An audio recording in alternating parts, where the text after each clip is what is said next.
Hello guys, this is Jen. If you're new here, welcome.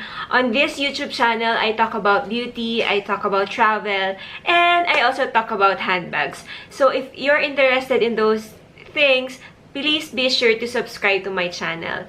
On this particular video, however, I will discuss or share my thoughts on what you should get as your first designer handbag.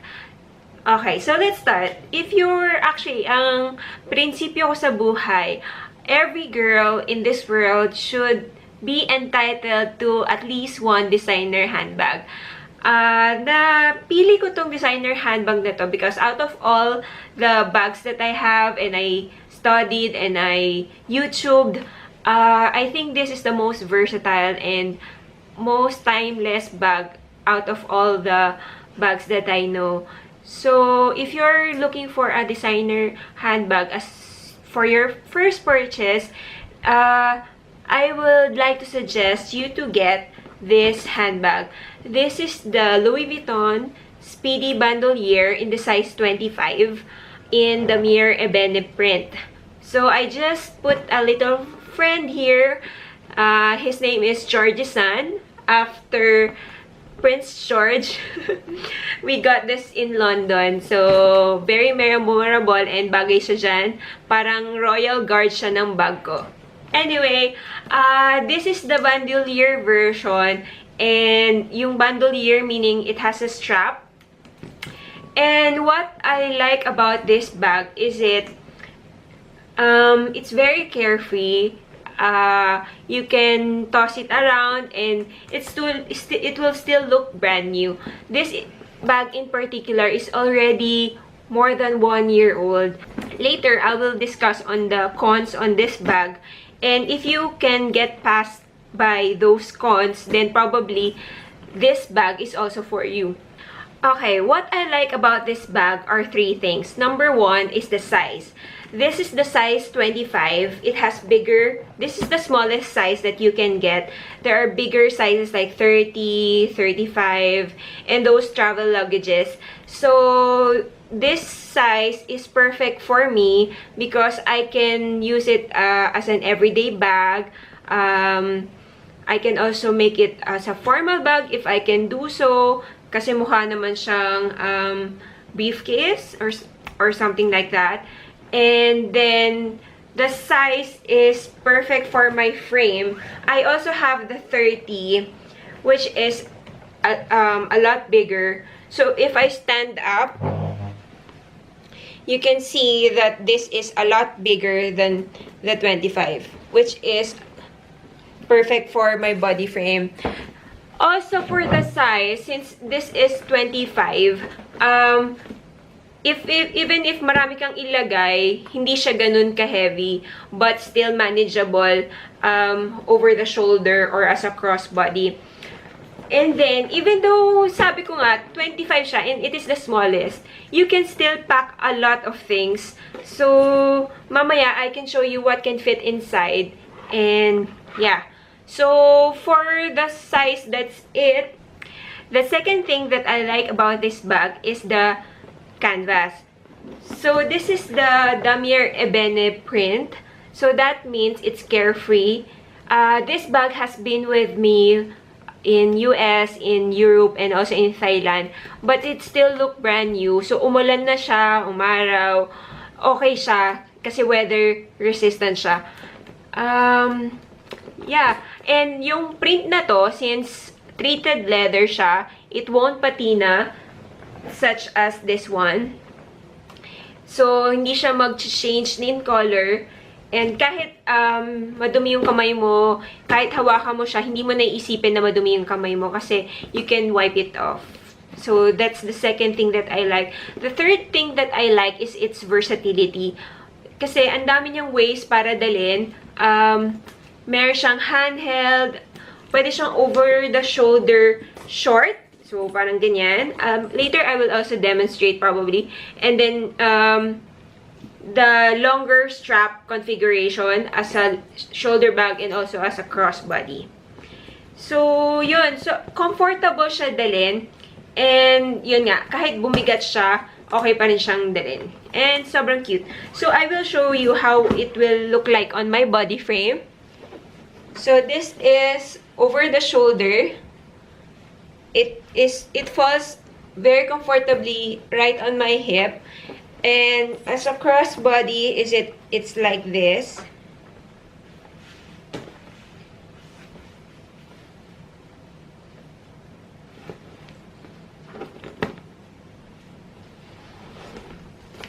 And if we shorten the strap,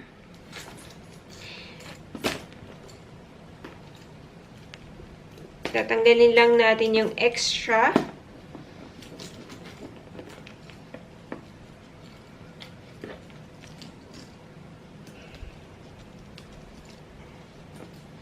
And this is what it looks like. So, very cute din siya, oh. So, very comfortable din ito. And then, if you want to, put this up. If you want to put it here, pwede mo rin siyang dalhin as a handheld. So cute! Okay. So, returning to the bag, I will also discuss the cons of this bag. So, dahil may pros siya, meron din siyang cons. Kung okay lang sa inyo yung cons na I will tell you, then this will be, you will love this bag. So, number 1 con is the metal inconsistency. So, as you can see, this clip is shinier and also more yellowish in color than the other metal. So, this one is also light gold color. This is more of a yellow. So, that is the same case on the other side. And also on the strap.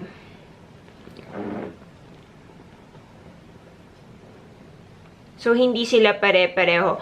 If you're okay with that, and then, that's good. That's perfect. For me, okay lang sa akin yun because mas important sa akin yung versatility ng bag and yung carefree, nung pagka-carefree ng bag. The next con that I could think of is the opening. So, if you open this bag, it's very small opening. So, it may be difficult for you to get in and out things out. So, kung okay lang sa inyo, I mean, kung maliit naman yung kamay nyo, or if you can maneuver your things to put in and to put out, then it should be fine. Walang problema dun. The size 30, however, is more roomier in terms of opening. So, kung mas may iPad na malaki, it's more easier to put things in. So, that's the second con. The third con that I could think of on this bag are the strap.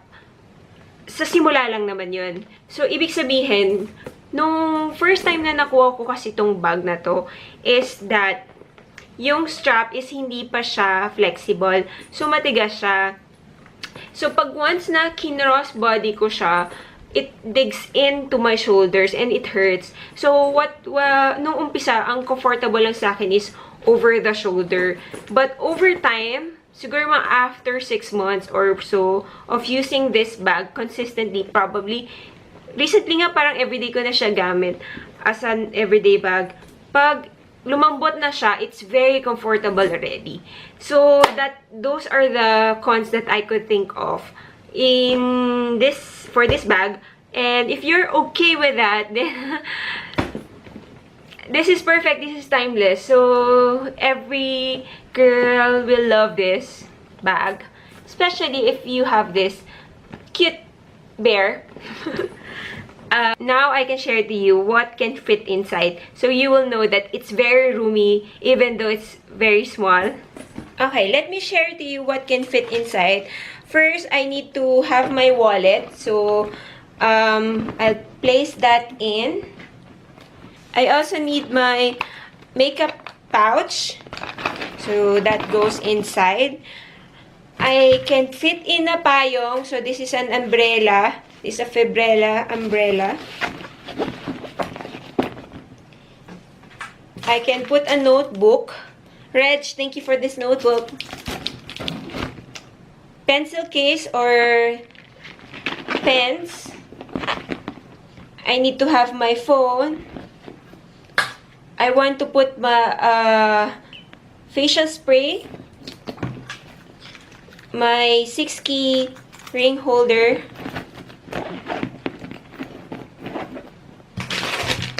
some snacks, gummy bears. I can also put this tripod inside. And there's still room for some more. So if you want to put some more in, it can still fit. So for example, I'll put this foundation. What else? I can also put some powder, more powder. And it's perfect. It's quite heavy, but it's manageable considering all the things that I placed inside. And yeah.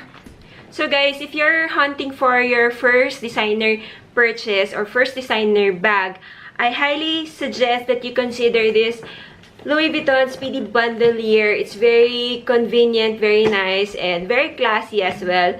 Even though alam ko marami na tayong katulad na ibang tao, and alam ko marami ring fakes, but iba pa rin yung experience of having the real deal, and you will enjoy the quality, you will enjoy the history of Louis Vuitton. And yeah, so that's it. If you have any further questions or if I haven't touched on some points, let me know in the comment section below. Please subscribe and like this video. Thank you so much. Bye-bye.